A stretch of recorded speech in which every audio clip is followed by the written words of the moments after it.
and good morning to all my lovely students out there. I welcome you all for today's English class.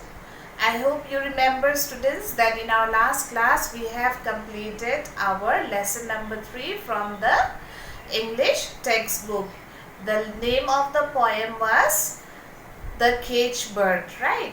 Written by Pritika Mahendru, where it gave us a wonderful message that birds should not be caged, and also we got a message that animals poaching is not good and we have to raise our voice, and we also have to do certain steps on our part.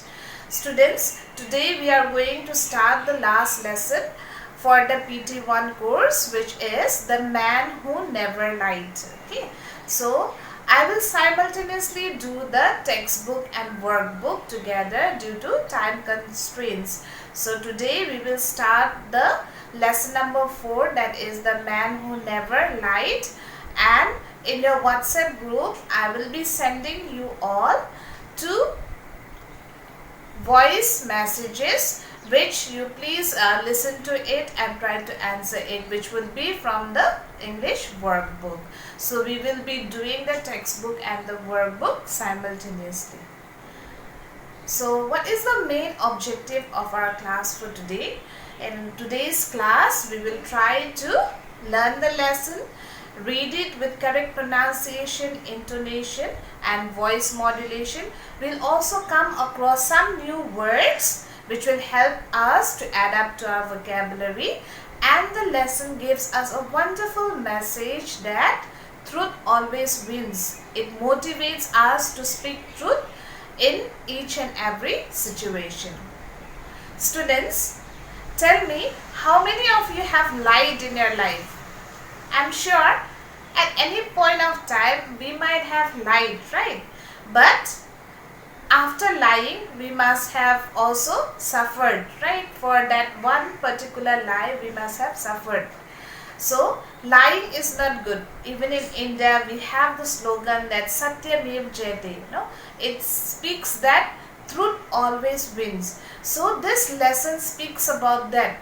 Speaks and motivates us that if we are truthful in each and every situation, we can face anything which comes in our life. So we should speak the truth and always walk in truth. We should never speak a lie. So it's a story, it's an African folk tale. So let us read the story, and before reading the story there are 4 new words which you will come across, and let us see those words. Word number 1 which you will come across is cunning. Cunning. Please repeat it after me. C-U-N-N-I-N-G. Cunning. So what is the meaning of cunning? Cunning means clever in a tricky way. Cunning means what? Very clever in a very tricky way, to trick others, right? So that would be one new word which you would come across while reading the lesson. The second word is mane. M-A-N-E, mane. Now what is the meaning of mane? Lions do have manes, right? Even horses. So mane means thick hair growing on the neck of certain animals like horses and lions. Okay, the thick hair which grows on the neck of horses and lions. The third word is stirrup. It's called as stir up. S-T-I-R-R-U-P. So there is double R. S-T-I-R-R-U-P. Stirrup. So what is the meaning of stirrup? It's 2 loops that are attached together to a saddle for the rider.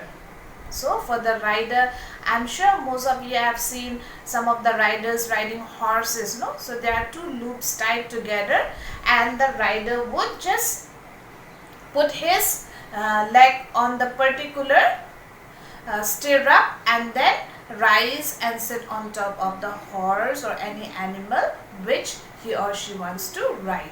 That is called a stirrup. And the last one is banquet. What is the meaning of banquet? The spelling of banquet is B-A-N-Q-U-E-T.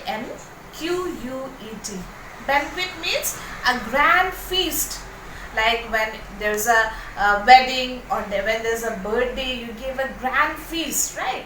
There's a feast. So banquet means a grand feast.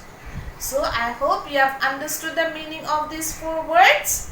Now students, you understood the meaning and you have also seen what it actually means. So let us read the story and try to know more about it, how it gives us a message to be truthful always.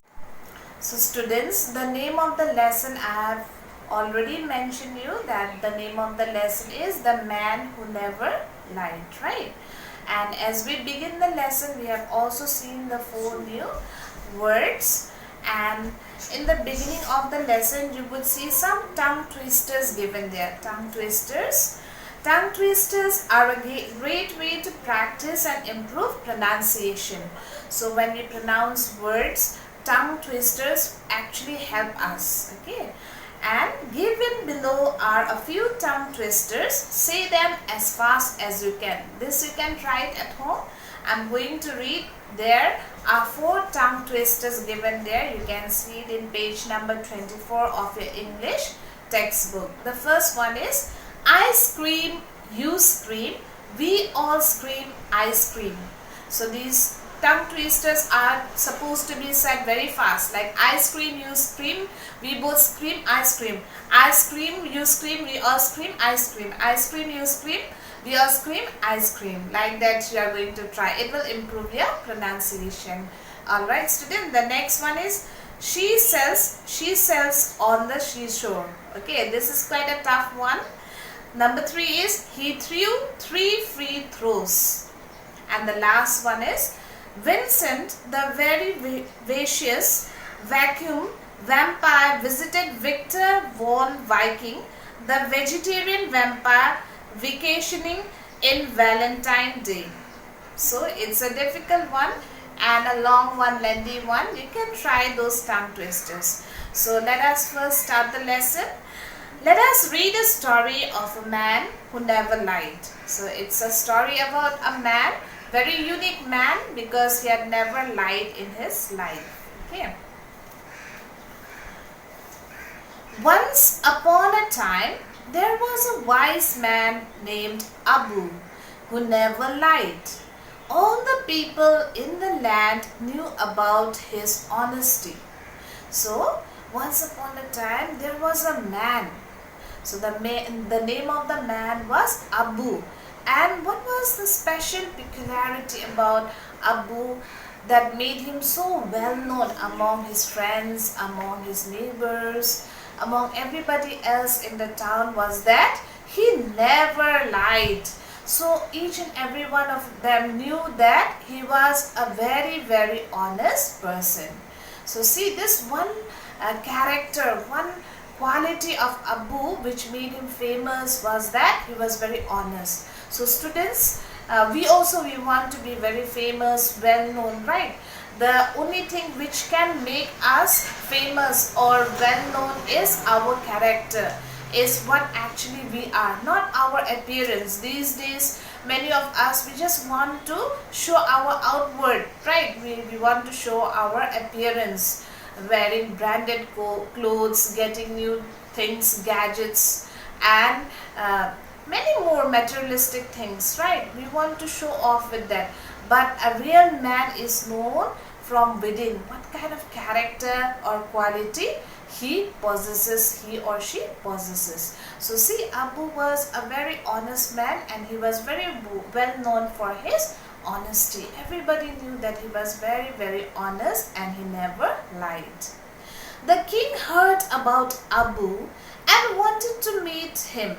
He ordered his guards to bring Abu to the palace. So, like that, his honesty was known to everybody, and once the king of that particular place came to know about Abu, he heard that there is a certain man in his kingdom that never lied.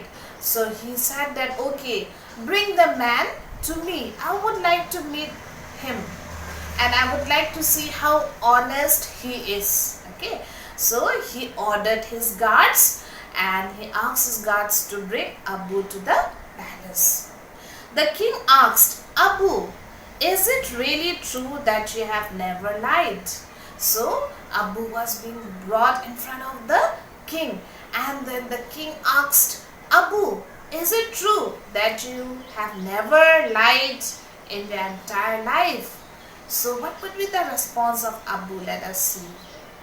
It's true, your majesty, Abu replied. So what did Abu said? It's very true, majesty. That means, my dear king, my lord king, it's very true. I've never lied in my entire life. And for the rest of your life, you will never lie? Asked the king. Now see, the king is trying to trick him, right? And he asks, okay, so far you have never lied, Abu. But what about the rest of your life? The rest of your life, would you lie or would you like to remain honest? Okay.